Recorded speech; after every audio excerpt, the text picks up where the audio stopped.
샬롬 샬롬 샬롬 샬롬 샬롬.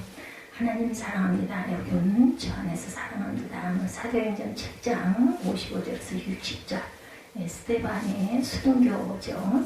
스데반이 성령이 충만하여 이렇게 55절에 보면은 시작합니다. 하늘을 우러러 주목하여 하나님의 영광과 및 예수께서 하나님 우편에 서신 것을 보고 말하되 하늘이 열리고 인자가 하나님 우편에 서신 것을 보노라. 스데반이 이제 영안이 열리죠. 그래서 하늘에 하나님 우편에 서신 예수 그리스도를 보게 됩니다. 그들이 큰 소리를 지르며 귀를 막고 일제히 그들에게 달려들죠. 성 밖으로 내치고 돌로 칠세 증인들이 옷을 벗어 사울이라는 청년의 발 앞에 둡니다.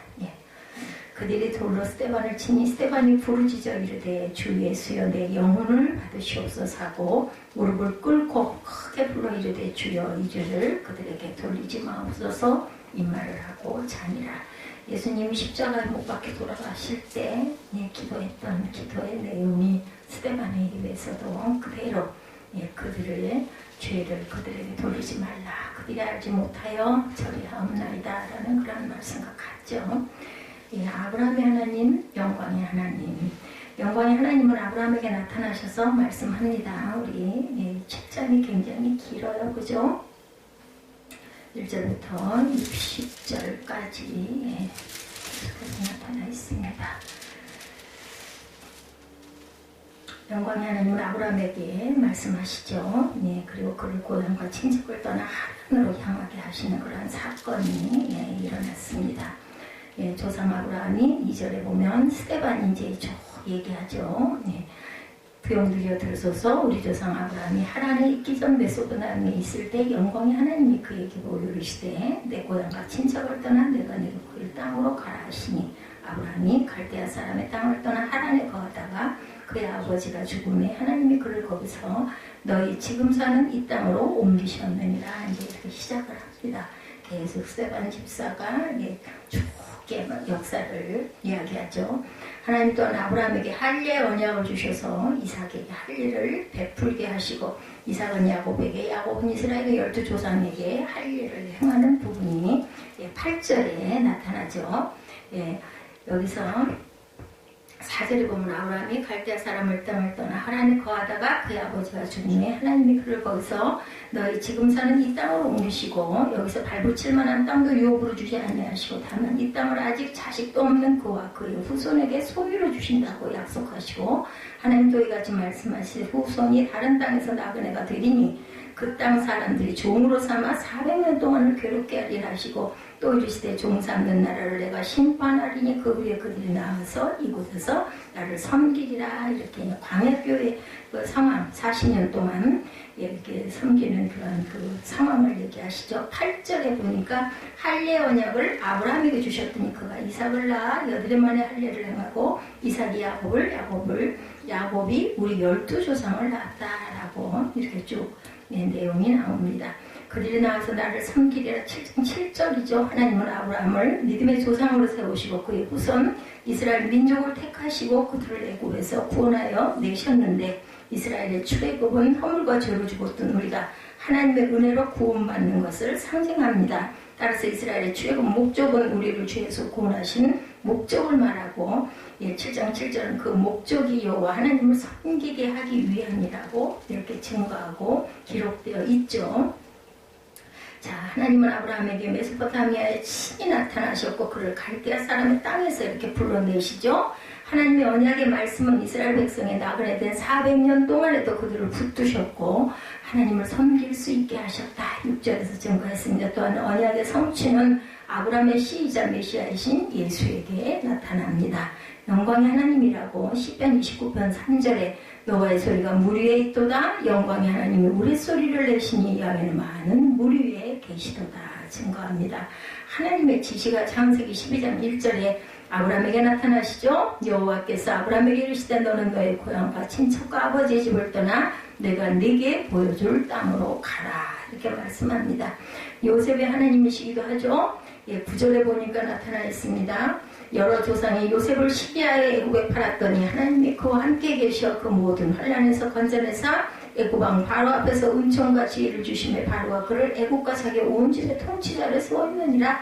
그때 애굽과 가나안 온 땅에 흉년이 들어 큰 환란이 있을 때 우리 조상이 양식이 없는지라 야곱이 애굽에 곡식이 있다는 말을 듣고 먼저 우리 조상들을 보내고 또 제차 보냄에 요셉의 자기 형제들에게 알려지게 되고 또 요셉의 친족이 바로에게 드러나게 되니라. 이 역사, 지나간 역사 아브라함부터 이제 야곱 그리고 요셉까지 나타납니다. 스데반은 유대인 조상들이 하나님께서 보내신 지도자들을 배척한 사실을 공회 앞에 천명하게 되죠. 이스라엘 백성이 하나님께서 보내신 자들을 배척한 것은 먼저 야곱의 아들들이 형제 요셉에게 행한 그 적대 행위에서 시작이 됐어요. 그죠? 자기 형제들, 배다른 형제이긴 하지만 야곱의 아들들은 요셉을 시기해서 애굽에 팔아버리죠. 9절에 보면 나타납니다.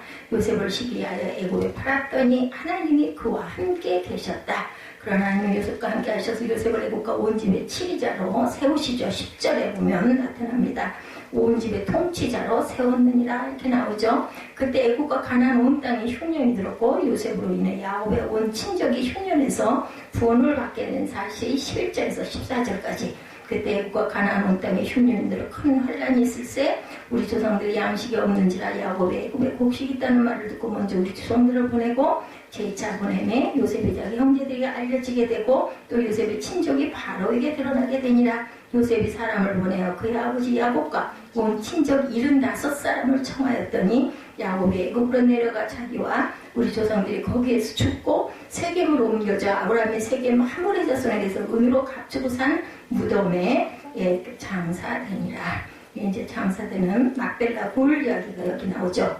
17절에 보면 하나님이 아브라함에게 약속하신 때가 가까움에 이스라엘 백성이 애굽에서 번성하여 많아졌더니 요셉을 알지 못하는 새 임금이 애굽 왕위에 오르매 그가 우리 족속에게 교활한 방법을 써 조상들을 괴롭게 해 그 어린아이들을 내버려 살지 못하게 하려 할세. 그때 모세가 나죠. 하나님 보시기에 아름다운지라 그의 아버지 집에서 석 달 동안 길르더니 버려진 후에 바로의 딸이 그를 데려다 자기 아들로 기름해 원수의 그 딸에게서 자라요. 오히려 거꾸로 모세가 애국 사람의 모든 지혜를 배워 그의 말과 하는 일일이 능하더라. 나이가 40이 되매 그 형제 이스라엘 자손을 돌볼 생각이더니 한 사람이 원통한 일 당함을 보고 보호하여 압제받는 자를 위하여 원수를 갚아 애굽삼을 쳐 죽이고 그는 그의 형제들이 하나님께서 자기의 손을 통하여 구원해 주시는 것을 깨달으리라고 생각하였으나 그들이 깨달지 못하였더라. 이튿날 이스라엘 사람끼리 싸울 때 모세가 와서 화해시키려 하여 이르되 너희는 형제인데 어찌 서로 해치느냐 하니 그 동물을 해치는 사람이 모세를 밀어뜨려 이르되 누가 너를 관리할 재판장으로 우리 위에 세웠느냐? 내가 어제는 애굽 사람을 죽인 것 같이 또 나를 죽이려 하느냐 하니 모세가 이 말 때문에 도주하여 미디안 땅에서 나그네 되어 거기서 아들 둘을 낳죠. 이것이 바로 야곱과 에셀을 낳는 그런 사건이 나타납니다. 40년의 참에 천사가 신해산 광야 가시나무 모세의 이야기죠. 40년의 참에 천사가 신해산 광야에 가시나무 떨기 불 가운데 그에게 보이거늘 모세가 그 광경을 보고 놀랍게 여기 알아보려고 가까이 가니 주의 소리가 있어 나는 내 조상의 하나님 즉 아브라함과 이삭과 야곱의 하나님이라 하신데 모세가 무서워 감히 바라보지 못하더라. 주께서 이르시되 내 발에 신을 벗으라 내가 서 있는 곳은 거룩한 땅이니라. 33절까지 우리 함께 읽어봤습니다. 요셉을 시기한 형제들의 이야기가 창세기 37장 11절에 그의 형들은 시기하되 그의 아버지는 그 말을 간직해 두었더라. 야곱이 애굽으로 내려가죠. 창세기 45장 9절이죠. 당신들은 속히 아버지께로 올라가서 아르기를 아버지 아들 요셉의 말에 하나님이 나를 애굽 전국의 주로 세우셨으니 지체 말고 내게로 오소서. 요셉이 이렇게 청하죠. 모세의 하나님에 대해서 20절에 이때 모세가 태어났음을 스데반이 말합니다. 석 달 동안 위험 속에서 모세는 숨겨 키워졌고 강가에 버려진 후 바로의 딸의 아들로 키워지게 되죠. 21절에 모세는 애굽에서 학수를 배워 말과 행사가 뛰어나다. 22절에 증거합니다. 모세가 나이 40이 되면 이스라엘을 돌아볼 생각을 하게 되죠. 23절에 그때 동족의 아픔을 보고 압제하는 애굽 사람을 쳐 죽이게 되는 사건으로 인하여 결국은 광야로 도망을 가서 그 이드로의 그 사위가 돼서 아들 둘을 낳았다. 그 야곱의 그 에서와 그 누구예요? 야곱이 아니라 아들 둘 낳는 이드로의 사건이 여기 이제 나타나죠. 모세가 태어나면 히브리서 11장 23절에 믿음으로 모세가 낳았을 때 그 부모가 아름다운 아임을 보고 석 달 동안 숨겨 왕의 명령을 무서워하지 아니하였다. 출애굽기 1장 16절과 17절에 증거합니다. 바로의 딸의 자녀가 됩니다. 출애굽기 2장 10절이죠. 그 아기가 자라매 바로의 딸에게로 데려가니 그가 그의 아들이 되니라. 그가 그 이름을 모세라 하여 이르되 이는 내가 그를 물에서 건져내었음이라 하더라. 누가복음 1장 80절에도 같은 내용이 증거됩니다. 이제 여기서 증거의 장막 시내산 광야 사건 29절에서 33절까지 나타나죠. 29절 봅니다. 모세가 이 말 때문에 도주하여 미디안 땅에서 나그네가 되어 거기서 아들 둘을 낳으니라. 40년이 참에 천사가 시내산 광야에 떤다. 가시나무 떨기 불꽃 가운데 그에게 보이거늘 모세가 그 광경을 보고 놀랍게 여겨 아려부르고 가까이 가니 주의 소리가 있어 나는 내 조상의 하나님 즉 아브라함과 이삭과 야곱의 하나님이라 하신데 모세가 무서워 감히 바라보지 못하더라. 주께서 이르시되 내 발에 신을 벗으라. 내가 서 있는 곳은 거룩한 땅이니라. 이렇게 해서 발을 벗고 하나님의 명령에 순종해서 이스라엘을 이끄는 이런 죽음이 되죠. 40년 동안 이끌고 가는 이런 죽음으로 택함을 받습니다. 모세가 불붙는 가시나무 떨기에서 하나님을 뵙고 애굽으로 돌아가 백성을 인도하라는 명령을 받고 사명을 받죠. 두 번째 그들 앞에 섰을 때야 비로소 인정을 받게 됩니다. 또한 모세가 시내산 광야에서 하나님을 만났다는 것은 하나님은 어딘든 원하시는 곳에서 자기 백성은 만나실 수 있는 무소부지하신 분이라는 것을 나타내죠. 시내산 광야에 대해서 출애굽기 3장 1절에 모세가 그의 장인 미디안 제사장 이드로의 양떼를 치더니 그 떼를 광야 서쪽으로 인도하여 하나님의 산 호렙에 이르게 하죠. 거기서 이제 하나님을 불꽃 그 떨기나무 사이에서 만나죠.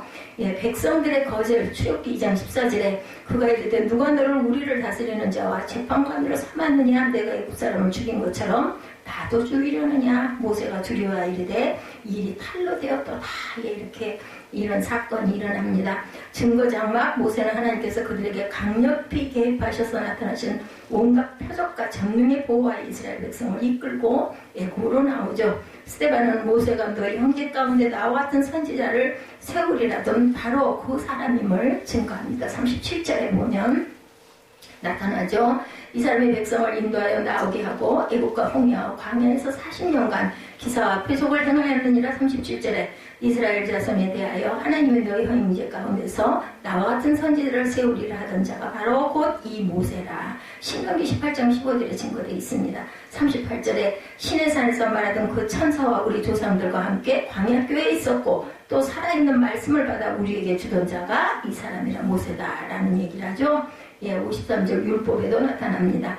우리 조상들이 모세에게 복종하지 아니하고자 하여 거절하며 그 마음이 도리어 애굽을 향하여 아론도로 이르되 우리를 인도할 신들을 우리를 위하여 만들라. 애굽 땅에서 우리를 인도하던 이 모세는 어떻게 되었는지 알지 못하노라고 그때 그들이 금송아지를 만들어서 우상 앞에 제사하며 자기 손으로 만든 것을 기뻐했다. 출애굽기 32장 사건입니다. 하나님의 외면하사 그들을 그 하늘의 군대 섬기는 일에 버려두셨으니 이는 선지자의 책에 기록된 바 이스라엘의 집이여 너희가 광야에서 40년간 희생과 제물을 내게 드린 일이 있었느냐라고 나타납니다. 그곳에 백성들이 하나님을 경배하기에 필요한 모든 것이 있었어요. 그 중에도 증거의 장막이 있었고 또한 모세가 있었던 사건 44절에 나타나죠. 광야에서 우리 조상들에게 증거의 장막이 있었으니 그것은 모세에게 말씀하시니까 묘하사 그가 본 그 양식대로 만들게 하신 것이다. 증거합니다. 모세는 하나님의 예언자로서 자신이 예언한 더 위대한 선지자의 그림자였어요. 그 위대한 선지자가 스데반이 법정에 서기 불과 몇 년 전에 오신 누구? 예수님이라고 48구절에 증거하죠. 45절에 우리 조상들이 그것을 받아 하나님이 그들 앞에 쫓아내신 이방인의 땅을 점령할 때 여호수아와 함께 가지고 들어가서 다윗 때까지 이르니라. 다윗이 하나님 앞에서 은혜를 받아 야곱의 집을 위하여 하나님의 처소를 준비하게 하여 달라고 했더니 솔로몬이 그를 위하여 집을 짓고 48절에 그러나 지극히 높으신 이는 손으로 지은 곳에 계시지 아니하니라. 선지자가 말한 바 49절 주께서 이르시되 하늘은 나의 보좌여 땅은 나의 발등상이니 너희가 나를 위하여 무슨 집을 짓겠으며 나의 안식할 처소가 어디냐. 이 모든 것이 다 내 손으로 지은 것이 아니냐 함과 같으니라. 이렇게 증거되어 있습니다. 하나님의 선지자에 대해서 세상이 감당치 못할 자다. 히브리서 11장 38절에 이런 사람은 세상이 감당하지 못하느니라. 그들이 광야와 산과 동굴과 토굴에 유리하였다. 하나님의 선지자에서 에스라 5장 2절이죠.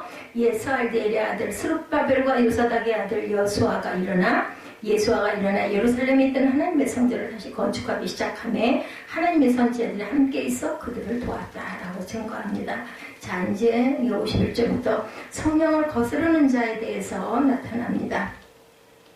이 모든 것이 다 내 손으로 지은 것이냐 아니냐 한 것 같더라. 51절에 목이 곱고 마음과 귀에 할례를 받지 못한 사람들아 너희도 너희 조상과 같이 항상 성령을 거스르는도다. 너희 조상들이 선지자들 중에 누구를 박해하지 아니하였느냐. 의인이 오시리라 예고한 자들을 그들이 죽였고 이제 너희는 그 의인을 잡아준 자여 살리는 자가 되니 너희는 천사가 되는 율법을 받고도 지키지 아니하였도다. 결국은 스데반이 순교를 하죠. 성령을 회방한 사건들이 이렇게 일어납니다. 에베소서 4장 30절이죠. 하나님의 성령을 근심하지 하지 말라. 그 안에서 너희가 구원의 날까지 인치심을 받았다. 이스라엘 백성들은 하나님의 성전으로 인해 하나님을 영구히 소유하고 있는 듯 착각했다라는 거예요. 바벨론의 포로로 잡혀가기 전까지 우상숭배를 이렇게 계속했어요. 그죠? 광야에서 하나님과 그의 종 모세를 반역하고 우상을 숭배하고 만들어서 십계명 받으러 올라간 사이에도 바알을 형상을 만들어가지고 거기에 절했죠. 이렇게 우상 숭배를 계속했다라는 거죠. 하나님의 성전으로 인해 하나님을 영구히 소유하고 있다라는 생각을 갖고 있었던 이런 우상 숭배자들, 다른 선지자들이 그러했듯이 스데반도 똑같이 헤롯에 의해 증축된 성전이 파괴되리라는 예수님의 예언을 다시 선언했습니다. 그 결과 대적자들에게 결국은 돌에 맞아 죽죠. 그러나 스데반은 성령을 거스르는 목이 곱고 마음과 귀에 할례가 없는 자들을 신랄하게 책망합니다. 그리고 결국은 순교합니다. 성령을 배방하는 사건, 하나님의 성령을 근심하게 하지 말라. 그 안에서 너희가 구원의 날까지 인치심을 받았느니라. 우상 숭배에 대해서 신명기 9장 16절이며 내가 온즉 너희가 너희 하나님 야훼께 범죄하여 자기를 위하여 송아지를 부어 만들어 여호와께서 명령하신 돌을 빨리 떠났다라고 증거합니다. 최초의 기독교 순교자 스데반 집사죠. 하나님의 우편에 서신 예수 그리스도의 모습을 보호하게 되죠. 이 시점에 스데반은 자신의 죽음을 예감했고 하나님 우편에 서신 인자를 봅니다. 공회원들은 스데반의 말을 듣고 마음에 찔려 그를 향하여 이를 갈죠. 54절에 그러나 대조적으로 스데반은 성령이 충만하여 하늘 우러러 주목하여 하나님의 영광과 예수께서 서신 것을 뵙게 되죠. 55절에 주 예수는 하나님의 우편에 앉아 계시지만 스데반을 영접하시려고 친히 서신 것을 보고 얼마나 감동을 하고 감격을 했을까요? 죽음을 넘어서게 하는 사건입니다. 하나님의 영광을 보았다. 고린도후서 3장 18절 우리가 다 수건을 벗은 얼굴로 거울을 보는 것 같이 주의 영광을 보매 그와 같은 형상으로 변하여 영광에서 영광에 이르니 곧 주의 영으로 말미암으니라 라고 말합니다. 예수께서 하나님 우편에 계셨었죠. 시편 110편 1절에도 여호와께서 내 주에게 말씀하시기를 내가 내 원수들로 내 발판이 되게 하기까지 너는 내 오른쪽에 앉아있으라 하셨도다라고 말씀합니다. 예수께서 그래서 하나님의 우편에 앉으셔서 지금도 우리를 위해서 간구하고 계시죠. 이때 위험을 과시하던 공회는 폭도로 변해서 스데반을 성 밖으로 끌어내 돌로 쳐서 죽이죠. 로마의 총독은 사내들인의 성전 모독죄에 대한 사형 집행권을 허락하죠. 신성 모독죄에 해당하는 형벌은 돌로 쳐 죽이는 것이었어요. 그 시대에 58절에 나타나죠. 그 결과 스데반은 법적으로 형벌을 받게 된 거예요. 그 사건이. 첫 순교자는 세상을 떠나면서 주 예수여 내 영혼을 받으시옵소서 주여 이 죄를 저들에게 돌리지 마옵소서라는 말을 남깁니다. 60절이죠. 이때 사울은 스데반의 죽음을 마땅하다고 여겼어요. 지금의 바울이죠. 돌로 치는 사건 히브리서 11장 37절에 돌로 치는 것과 톱으로 켜는 것과 시험과 칼로 죽임을 당하고 양과 염소의 가죽을 입고 유리하여 궁핍과 학대와 환난과 학대를 받았으니 라고 나타납니다. 원수를 위해서 기도하죠. 마태복음 5장 44절에 나는 너에게 이르노니 너희 원수를 사랑하며 너희를 박해하는 자를 위하여 기도하라. 예수께서 이렇게 가르쳐 주셨어요. 똑같은 기도를 스데반도 하고 돌아갑니다. 스데반의 변증으로 인해 새로운 요소가 교회의 메시지로 포함이 됩니다. 스데반은 유대 백성의 전체 역사의 목적이 기독교라는 사실을 제시하죠. 이스라엘의 역사를 숙고하는 가운데 스데반은 현재나 과거를 막론하고 하나님의 목적이 많은 반대에 부딪힌다는 사실을 증거하는 이러한 사건이 스데반의 돌로 맞는 역사로 인하여 알려집니다. 또한 하나님의 참다운 영적 백성들은 신앙을 잊어버리고 죽은 형식과 구조에만 매달려 있는 교권 제도의 반대를 받게 됨을 지적하고 있죠. 스데반의 순교, 신약성경 27권 중에서 사도행전은 성격이 굉장히 특별합니다. 마태, 마가, 누가, 요한이라는 이름이 붙은 그 사복음서는 예수님의 3년 공생에 대한 이야기예요. 신약성경의 대부분을 차지하는 문헌은 로마서, 고린도서, 갈라디아서 등등에서 볼 수 있듯이 뭐예요? 서신이죠. 편지입니다. 편지들은 기독교 신앙의 본질과 교회 생활에 대한 이야기를 담고 있죠. 사도행전은 초기 기독교의 역사를 서술하는 문헌입니다. 복음이 예루살렘에서 시작해서 유대와 사마리아와 멀리 로마까지 확장되는 드라마를 여기서 읽을 수가 있는데, 사도행전은 여러 인물이 등장하죠. 대표적으로 누구예요? 베드로와 바울. 그죠? 앞부분에서 베드로가 중심 인물로 나오고 뒤에는 바울이 중심 인물이 됩니다. 그 사이에 몇몇 사람들이 나오는데 그 중에 한 사람이 바로 스데반이죠. 집사. 다른 인물의 이야기보다 스데반 이야기가 굉장히 강렬해. 첫 번째 순교자이기도 하고, 그죠? 그는 기독교 역사에서 최초의 순교자. 사도행전을 기록한 누가가 스데반의 순교 장면을 어떻게 전하고 있는지를 우리가 간략하게 살펴봅니다. 초기 예루살렘 교회는 12사도 외에 7명의 지도자 집사를 세웠죠. 그 중에 한 인물이 스데반의 첫 번째 집사이기도 했습니다. 그는 사도의 버금가는 영적 권위를 가진 인물이었죠. 사도행전 6장 8절에서 10절에 보면 스데반이 은혜와 권능이 충만하여 7장 앞장이죠. 큰 기사와 표적을 민간에 행하니 이른바 자유인들 즉 구레네인, 알렉산드리아인, 길리기아와 아시아에서 온 사람들이 회당에서 어떤 자들이 일어나 스데반과 더불어 논쟁할세 스데반이 지혜와 성령으로 말함을 그들이 능히 당하지 못하였다. 스데반은 누명을 쓴 채 종교 재판을 받기 위해서 사내들인 공회에 끌려갔어요. 예수님의 재판을 맡은 장면과 비슷하죠. 대제사장은 스데반에게 자신을 변론해보라고 얘기합니다. 사도행전 7장 2절 이하에서 스데반은 긴 설교 우리 쭉 읽었죠. 아브라함부터 시작해서 광야 생활 그리고 모세 이야기를 거쳐서 이스라엘 왕조까지 흘러내려갑니다. 이스라엘이 역사적으로 하나님의 뜻을 거부했다는 사실과 그들이 결국 예수까지 죽였다는 사실이 메시지의 핵심이었죠. 그의 변론을 들은 사람들은 기분이 상했어요.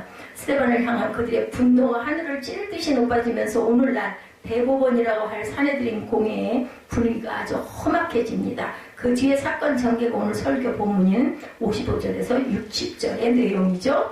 일촉즉발순간에 스데반은 성령에 사로잡혀서 특별한 현상을 목도합니다. 하나님 우편에 계신 예수 그리스도의 모습을 보는 사건이죠.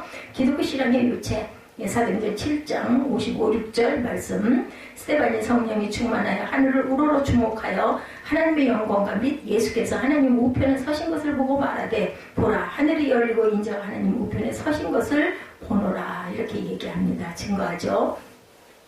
스데반은 하늘을 쳐다봅니다. 거기서 그는 하나님의 영광과 예수님이 하나님 우편에 서신 것을 보았다라고 입술로 고백합니다. 스데반이 죽음 직전에 보는 특이한 현상, 스데반은 자기가 본 것을 외치죠. 나는 하늘이 열리고 인자가 하나님 우편에 서신 것을 본다 이렇게 고백합니다. 55, 6절에 하늘이 열리고 인자가 하나님 우편에 서신 것을 보노라 한데 그들이 이제 막 귀를 막고 막 달려들어요. 막 너무 싫은 거죠. 그가 보는 하나님의 영광을 하늘이 열린 것이라고 묘사하죠. 예수님을 인자로 묘사합니다. 예수 그리스도가 하나님과 동일한 영적 권위를 갖고 있다라는 뜻이에요. 근데 유대인들은 이런 말을 신성모독이다 안 믿는 거죠. 예수님이 어떻게 인간이지 사람이냐 하나님이냐 하나님의 아들이냐 말도 안 된다. 그런데 돌로 신성모독죄를 쳐 죽이는 사건. 거기 모였던 사람들은 스데반을 용서할 수가 없었어요. 그들은 광적인 상태에서 고함을 치고 스데반의 말을 거부한다는 뜻으로 귀를 틀어막으면서 달려들어 돌로 치기 시작하죠. 그들은 스데반이 예루살렘 밖 한적한 곳을 끌어내어 돌로 쳤습니다. 그 상황이 어땠는지 우리가 상상이 가죠. 유대계 율법에는 죄인을 돌로 쳐서 죽이는 전통이 있죠. 고대에는 민족마다 사용 방법이 조금씩 달랐어요. 우리나라는 주로 사역이나 참수형, 우리 뭐 옛날 고전 드라마 같은 거 보면 예, 그런 게 나오죠. 아주 특별한 경우에는 예, 능지처참, 예, 거열형이라고 얘기하죠. 예, 막 때려서 죽이는 거, 뭐 찢어서 죽이는 거 이런 모양 그런 것들이 있습니다. 여호수아 7장에 아간 이야기 나오는데 아간은 이스라엘의 출애굽 이후 광야 시대를 거쳐 가나안에 들어가면서 일어난 전쟁에서 지켜야 할 명령을 어긴 관계로 돌에 맞아 죽는 인물로 나타납니다. 스데반은 돌에 맞아 죽어가면서 두 마디를 외치죠. 하나는 주 예수여 내 영혼을 받으시옵소서. 또는 하나는 주여 이 죄를 그들에게 돌리지 마옵소서. 아까 마태복음 예수님의 기도와 같죠. 이 말을 끝으로 그는 숨을 거두었습니다. 지금까지 이야기는 기독교 역사에서 최초로 순교당한 스데반에 관한 거죠. 순교 이후 시대가 열립니다. 이야기를 접하고 저와 여러분들이 어떤 생각이 들었어요. 그죠? 각자 다를 겁니다. 기독교는 지난 2000년 동안 많은 순교의 역사, 많은 그 순교자들이 나오고 핍박을 받았어요. 교회도 뭐 엄청난 핍박. 그 시대 그 핍박, 뭐 지금 뭐 이런 코로나 바이러스로 인해서 받는 이런 거는 될 수가 없죠. 예, 뭐 예배를 드리지 말아라 뭐 했는데 뭐 또 왜 경기도만 그렇게 코로나 바이러스들이 교회들에서 나와서 그랬는지 경기도에 있는 교회들 예배를 못 드리게 하겠다라고 했다가 이제 조금 완화를 시켜가지고 그 법을 잘 지키고 그대로 동조하면 그것은 권고하고 그렇지 않으면 강제형을 한다 뭐 이런 이야기가 신문에 나왔더라고요. 로마 시대만이 아니라 그 뒤로도 계속됩니다. 엔도 슈샤코의 침묵, 거기에 보면 300년쯤 전에 일본 막부 시대에 벌어졌던 카톨릭교의 순교에 대한 이야기가 있는데 당시 카톨릭 교도들은 후미에를 발굴하는 강요를 받았다고 해요. 후미에는 예수상이나 마리아상이 부조된 철판, 목판이었다고 합니다. 밟고 살아난 사람도 있고 밟지 않으면은 순교를 해야 됐었던 것 같아요. 기독교 신앙을 명시적으로 인정하느냐 아니냐 부정하느냐에 따라서 실제 목숨이 갈리는 순교의 시대가 분명히 우리 앞의 역사에 자리하고 있었다라는 거죠. 200년 전쯤 우리나라에 카톨릭교회가 들어올 때도 일본 못지않은 순교자가 나왔다고 합니다. 지금은 아무도 그런 선택을 강요받지는 않죠. 종교의 자유가 보장된 시대를 살고 있습니다. 스데반 이야기는 아주 먼 그 호랑이 담배 피는 시대의 이야기처럼 들리지만 다 이게 하나님의 은혜고 우리가 신앙생활을 할 때 정말 감사해야 될 제목들이죠. 이런 날이 오리라고 아무도 생각하지 않았어요.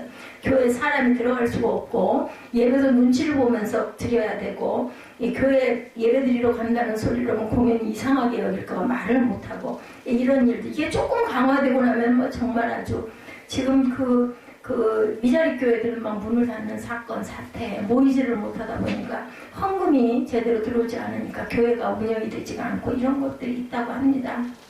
이제 순교는 기독교 신앙과 완전히 관계가 없는 것일까? 관계가 없을까요? 그렇지 않다고 생각합니다. 순교는 기독교 신앙의 본질이죠. 기독교 영성은 곧 순교의 영성입니다. 오늘 이 시대에 순교가 없다는 것은 기독교 신앙의 본질이 훼손되었다라는 증거다. 예수를 믿는다는 이유로 돌에 맞아 죽거나 칼에 켜서 죽는 것만으로 순교를 한정시켜서는 안 되겠죠. 기독교 신앙으로 인해서 세상으로부터 배척당하는 모든 것이 핍박이 순교에 해당이 됩니다. 오늘의 교회가 세상으로부터 배척당하지 않는다는 것은 기독교가 신앙의 본질을 망각했거나 세상에 이용당하고 있다는 의미일 수도 있다. 기독교는 애초부터 세상과 갈등을 겪고 이로 인해서 배척을 받고 그 결과가 바로 예수님의 십자가 처형 사건입니다. 예수님의 로마 총독에게 고분고분했다면 십자가 처형 안 당하겠죠. 로마 총독이 예수에게 십자가형을 선고한 이유는 단순히 예루살렘 주민들의 압력 때문이 아니라 예수가 로마의 질서를 위태롭게 하는 자라는 판단이 섰기 때문인데 사내들이 예수를 체포해서 로마 총독에게 넘기면서 주장한 고발 내용은 다음과 같죠. 누가복음 23장 2절에 보면 우리가 이 사람을 보내 우리 백성을 미혹하고 가이사에게 세금 바치는 것을 금하며 자칭한 그리스도라 하더이다 이렇게 고발합니다. 예수는 로마 총독의 눈에 팍스 로마나 즉 로마의 평화를 위태롭게 할 개연성이 높은 사람이다. 정치범이에요. 한마디로 얘기해서. 그래서 십자가형이 주어지는 겁니다. 기독교 역사는 오랫동안 로마 정권과 대립을 했죠. 나중에 국교가 되기도 했지만 그런데 사도신경은 예수가 로마 총독 본디오 빌라도에게 고난을 받아 십자가에 못 박혀 죽었다는 사실을 직시하고 있다는 데서 우리가 확인할 수가 있어요. 딱 그 고백하죠. 314년 그 밀랑 칙령 이후에도 교회의 예배에서 계속 고백이 되어집니다. 지금도 우리 그 신앙 고백하죠. 예수의 십자가 촬영은 교회와 로마 사이에 뜨거운 그러한 그 감자였다고 해요. 교회 입장에서 볼 때 로마의 지원을 받고 있으니 가능하면 이 역사적 사실을 언급하지 않는 게 좋았겠죠. 그런데도 교회가 예수의 십자가 체험을 신앙 고백에서 가장 중요한 내용으로 삼은 것은 그 이유는 그것이 교회의 본질에 속했기 때문이다.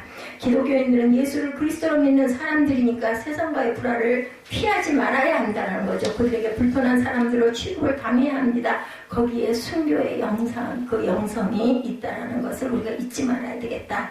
입장이 다른 분들도 있겠죠. 기독교가 굳이 세상과 불화할 게 뭐냐. 그저 좋은 게 좋은데 교회 생활도 바르게 하고 세상에서도 칭찬받으면 더 좋은 곳이 아니냐 하는 입장들이 있습니다. 물론 공연한 일로 세상에서 손가락질을 받는 건 부끄럽죠. 그리고 또 이런 그 바이러스 질환이 돌고 있는데 좋지 않다는 것을 억지로 많이 할 필요는 없어요. 조심할 필요는 얼마든지 있습니다. 소독도 해야 되고 마스크 착용도 해야 되고 사람들과 거리를 좀 유지하고 오늘 제가 병원에 가가지고 저는 차를 타고 가다 보니까 마스크를 하지 않고 주차장에 있다가 올라갔어요. 4층이라서 3층이라서 올라갔어요. 조금 어색하기도 하지만 이 녀석이 가서 얘기를 제대로 했을까 싶어가지고 주차 자리가 없었으면은 저는 그냥 돌아 올려버렸는데 아주 그냥 힘들게 내려가거든요. 아주 주차장이 차 한 대가 내려가기가 힘들 정도로 아주 좁아요. 내려가는 길이. 전 그게 너무 무서워가지고 그냥 갈래다가 그냥 그래도 마음이 안 됐어가지고 내려가 봤더니 다행히 차가 하나가 빠지는 바람에 대부분 올라갔습니다. 좀 그렇더라고요. 마스크를 안 하고 와서. 사람도 없고 보니까. 그래서 마음속으로 예수 이름으로 기도하고 거리가 2, 3m 아니 한 5m 이상 떨어졌으니까 얘기를 좀 해도 상관이 없겠지. 그러고 그 아토피 얘기를 좀 했더니 간호사가 친절하게 과장님한테 노크를 좀 하시고 말씀을 하시면은 처방을 주실 거라고. 처방이나 나와 있지가 않는데 이 녀석 말을 안 한 거예요.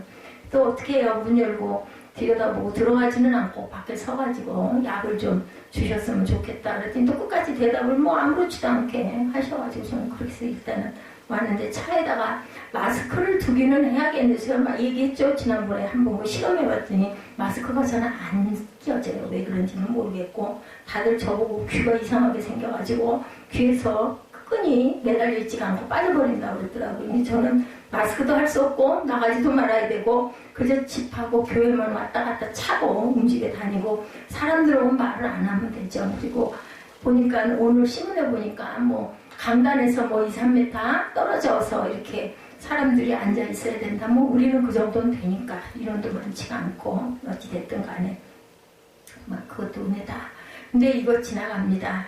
우리 부활절이 4월 12일이더라고요. 그때까지는 모든 것이 다 정리가 되기를 우리가 기도하고 앞으로 한 달, 오늘 11일이잖아요. 앞으로 한 달만 정말 조심조심. 사람들에게 본이 돼야죠. 그렇지만 우리가 예배를 쉴 수는 없습니다. 우리 교회 인원이 엄청 많아가지고 주변의 남들에게 피해가 갈 수 있을 정도로 누가 누군지도 모를 정도로 그런 성도들이 많은 교회 아니고 그저 몇 명이 모여서 예배드리는 아주 조그마한 교회 그거 더 기도해야 되지 않겠나. 요즘에는 예배 시간에 기도할 때 성성기도하고 할 때 제가 더 씩씩해지죠. 더 열심히 기도해야 되겠다. 할 수 있는 건 그거밖에, 제가 할 수 있는 건 그거밖에 없으니까. 자, 지금 우리가 세상으로부터 받는 비난 무언지 지난번에 수선집 권사님 그분이 다 그러시더라고요. 우리가 더 세상 사람들에게 모범이 돼야 되기 때문에 본인의 교회는 이렇게 쉰다. 맞아요. 그 부분이 맞긴 합니다. 그렇지만 또 그럴수록 기도는 더 열심히 다 함께 모여서 예배드리지 못하는 교회일지라도 거기서 더 해이해지지 말고 오히려 이게 고난이 유익이 되게 해주옵소서 하고 기도하고 이런 사건들은 다 지나가니까. 근데 이런 일들이 자꾸 일어날 것 같다라는 그런 마음이 들어서 그것이 안타깝습니다. 이번 일이 지나간다 해도 우리가 마음을 놓을 수가 없죠. 너무 세상이 공기가 너무너무 탁하고 안 좋아요. 자동차가 털이개 질이 안 되더라니까요. 너무 미세먼지가 너무 얇아가지고 털이개 밀리지가 않고 그냥 밀려다녀. 그 먼지가, 흙먼지가. 그러니 얼마나 여러 가지 호흡기 질환들이 안 일어날 수가 없겠죠. 어쩌면 이제는 마스크가 일상 그 필수 용품이 되지 않을까, 이런 마음이 듭니다. 절대로 우리 창문 못 내리잖아요, 운전하고 다닐 때. 자연과학의 시대에 여전히 진화론을 부정하고 아무런 근거가 없는 창조과학을 주장하는 일부 기독교인들이 있습니다.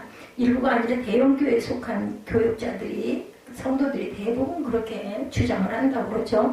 심지어 지구가 6,000년밖에 되지 않았다라는 그러한 그 젊은 지구론을 주장하는 사람들도 있다고 합니다.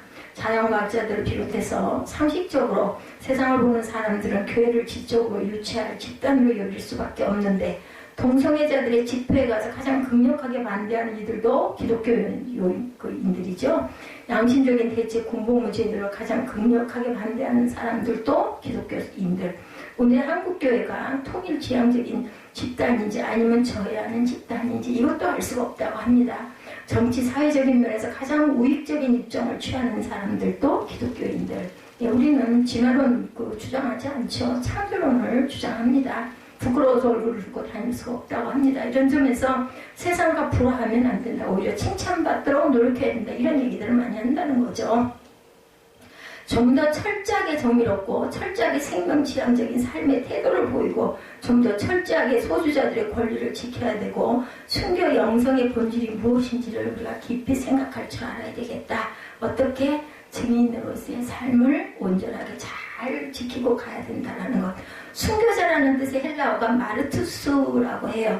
순교자라는 뜻만이 아니라 증인이라는 뜻을 가지고 있죠. 마르투스는 순교자와 증인은 똑같다라는 뜻입니다. 따라서 순교 영성으로 산다는 것은 자신의 삶에서 증인으로서의 정체성을 유지하겠다라는 의미가 됩니다.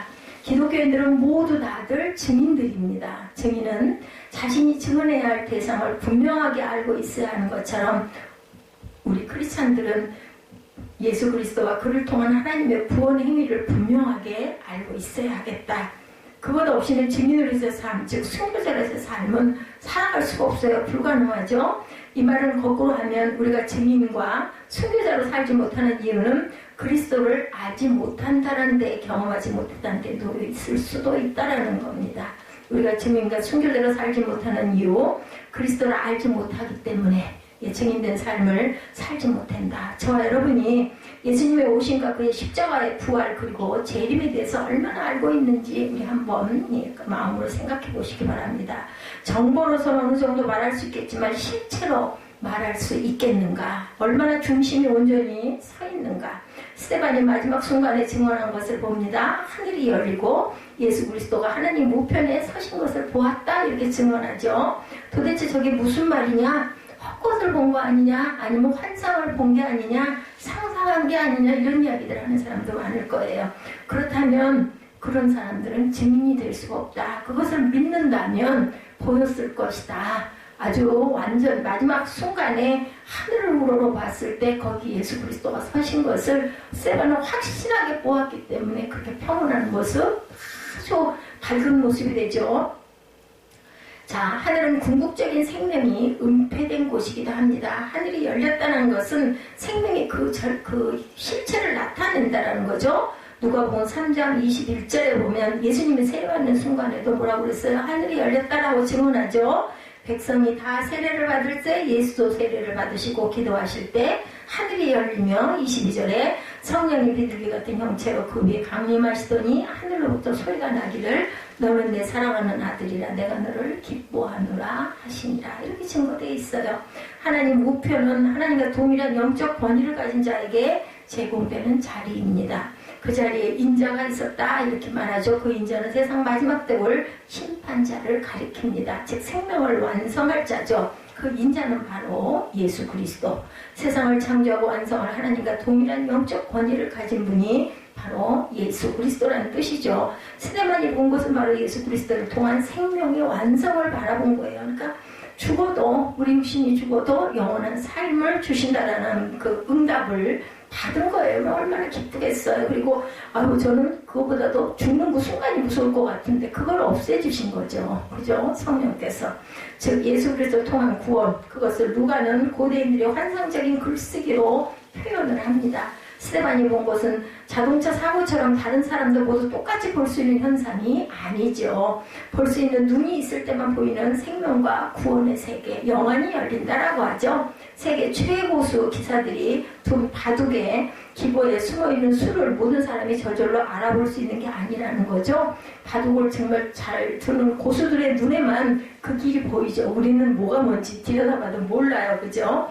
예, 그걸 볼 수 있는 실력 있는 사람만 볼 수 있는 것과 똑같다는 게 영안이 열린다는 것은 실제로 일어난 현상이 아니라면 큰 의미가 없을 거라고 생각하는 것도 성경을 오해하는 겁니다. 이 이야기는 신문기사에 나온 객관적인 사실보다는 궁극적인 현실, 리얼리티이며 궁극적인 진리입니다. 왜냐하면 이 이야기는 생명의 비밀을 엿본 사람의 증언이기 때문이고 우리는 그것을 믿죠. 왜? 성경이기 때문에, 하나님 말씀이기 때문에.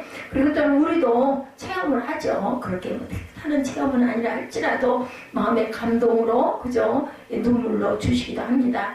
그리고 기독교 신앙을 통해서 생명의 비밀에 참여했다 하더라도 실제 삶에서 순교자라고 살기는 쉽지가 않죠. 증인된 삶을 산다는 게 쉽지가 않습니다. 아무리 신앙이 깊어도 죽음의 두려움을 떨치기 어려운데 그것을 떨치게 해주시는 것도 하나님이십니다. 우리가 모두 스데반처럼 하늘이 열리는 환상을 보며 돌에 맞아 죽을 수는 없겠지만 그런 위기를 닥치면 대부분이 피하려고 하고 은폐하려고 하고 아니라고 생각하고 그죠? 예, 그냥 예, 아닙니다 라고 얘기하기를 바라지만 그 엔도 슈샤코 침묵 그 후에 후회를 밟고 목숨을 건진 사람처럼 행동을 하죠. 아주 극단적인 경험만이 아니라 일상에서도 우리는 끊임없이 순교가 아니라 오히려 배교에 휩쓸리기가 쉽습니다. 이런 점에서 우리는 절망적일 수도 있죠. 그러나 우리가 하나님을 완전히 포기하지 않는다면 그런 배교 행위를 통해서도 하나님은 우리에게 자신의 흔적을 당연히 남기실 것입니다. 하나님의 은총이 임하지 않는 곳은 의도적으로 하나님을 거부하지 않는 한 어디에도 없기 때문입니다. 여러분이 실제로 순교 영성으로 살지 못한다고 해서 절망할 필요는 절대 없습니다.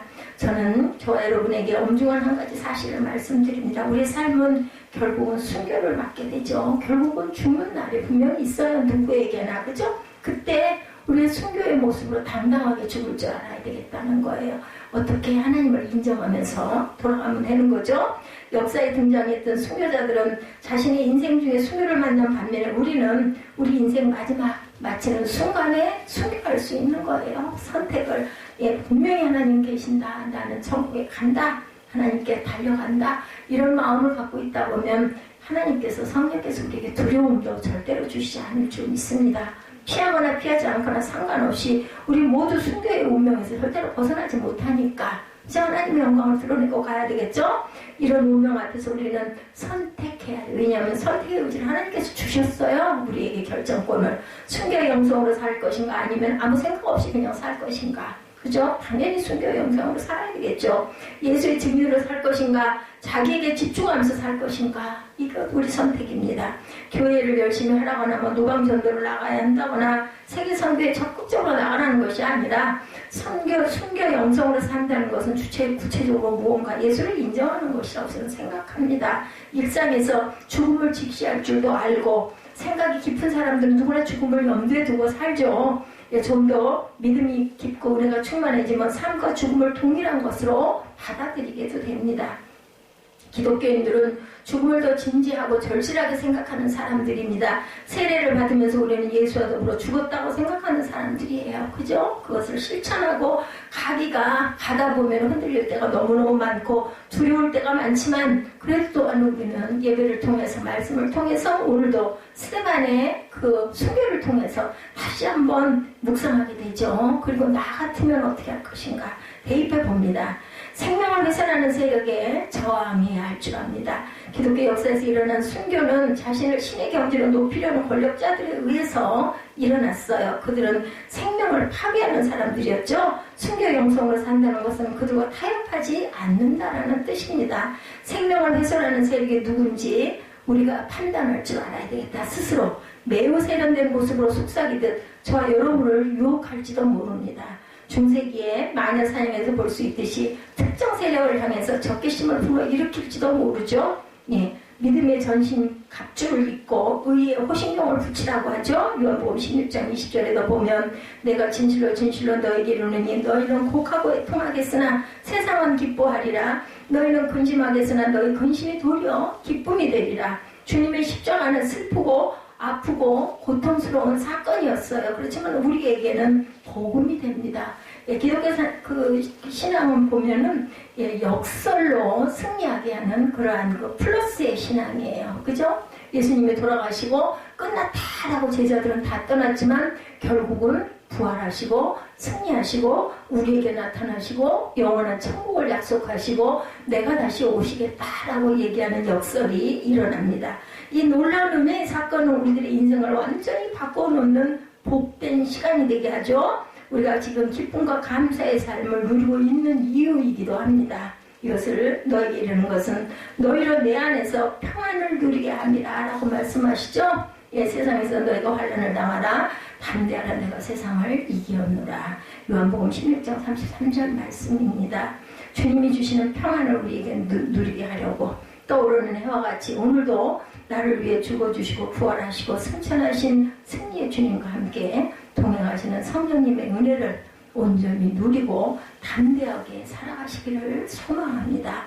하나님의 전신갑주를 입고 오직 기도와 말씀으로 주님의 복음을 들고 온 세상을 향해 나아가는 믿음의 용사로 살아가시기를 소망하는 저와 여러분이 되시기를 주님의 이름으로 축복합니다. 우리 잘 아는 말씀이죠. 에베소서 6장 10절부터 18절까지 우리 기도 제목이기도 하네요. 우리 함께 한번 합독해 보실까요? 늘 기도를 통해서 읽기도 하는 내용이기도 하지만 제가 요즘에 느끼는 건요. 저는 정말 미련하고 무지해서 스테반같이 충만한 사람도 못 돼서 정말 잘 모르지만 장님이 문고리 더듬었지만 하나님께서 저한테 주신 그 여러분들을 향한 기도의 내용이 오늘날 이 시대, 이 시점, 그때 없었죠. 이런 일들이. 그때 기도하라고 주신 내용이구나. 저는 읽으면서 은혜를 굉장히 많이 받습니다. 우리 함께 합독합니다. 에베소서 6장 10절에서 18절입니다. 끝으로 너희가 주 안에서 그의 능력으로 강건하여지고 마귀의 관계를 능히 대적하기 위하여 하나님의 전신갑주를 입으라. 우리의 씨름은 혈과 육을 상대하는 것이 아니요 통치자들과 권세들과 이 어둠의 세상 주관자들과 하늘에 있는 악의 영들을 상대함이라. 그러므로 하나님의 전신갑주를 취하라. 이는 악한 날에 너희가 능히 대적하고 모든 일을 행한 후에 서기 위함이라. 그런즉 서서 진리로 너의 허리띠를 띠고 의에 신경을 붙이고 평안의 복음이 준비한 것으로 신을 신고 모든 것 위에 믿음의 방패를 가지고 이로써 능히 악한 자의 모든 불화살을 소멸하고 구원의 투구와 성령의 검고 하나님의 말씀을 가지라. 모든 기도와 간구를 하되 항상 성령 안에서 기도하고 이를 위하여 깨어 구하기를 항상 힘쓰며 여러 성도를 위하여 구하라. 너 혼자 네 자신의 기도만 할 게 아니라 뭐하라고요? 중보기도 하라고 이렇게 말씀하고 계십니다. 이런 마음으로 우리가 항상 기도하시고 열심히 하루하루를 최선을 다해서 또한 국가의 여러 가지 부분에도 우리가 함께 참여하면서 그 대신 우리 예배는 쉬지 않고 열심히 드리고 기도하면서 가면 어느덧 그저 4월이 오고 그리고 모든 질병은 떠나갈 줄로 믿습니다. 주의 인자는 끝이 없고 우리 찬양하시면서 기도하십시다.